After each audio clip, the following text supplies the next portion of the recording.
What's the sense that you got when you're saying that it is going to happen in coming weeks? Because particularly in terms of the penalties that India suffers importing Russian oil.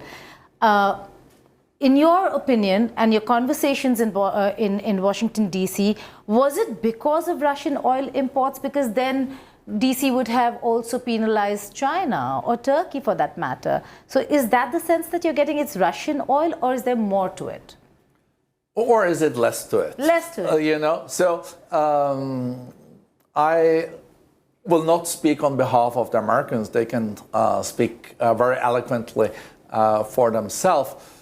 My reading is that on the Russian oil, there has been a global consensus that one continued to bring in Russian oil, but it was going to be bought with a discount. So there was a ceiling of $60 US dollars.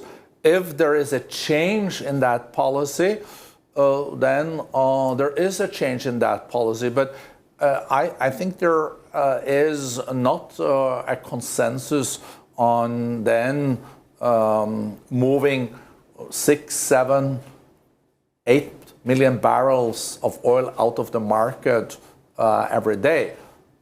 I think that could lead also to higher, or it would lead to higher oil prices. But you never know. There is also a lot of supply, of course.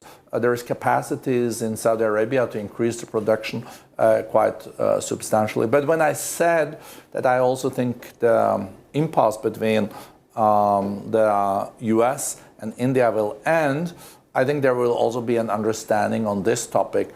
But I think this topic is manageable, and I think the other topics that we face will also be manageable. Of course, for India, the agriculture piece is important. We also know that India over time has to reform its agriculture sector, because you could produce the same amount of food with less resources, then it would be more profitable, and these people could then go to more profitable areas and produce higher up in the value chain. But others that are not Indians also need to understand that this is a very difficult area in Indian politics. I guess 40% of the voters have ties to the agricultural sector. So sometimes slow is fast. I know it's a Chinese saying, so I hope I'm forgiven by that in India.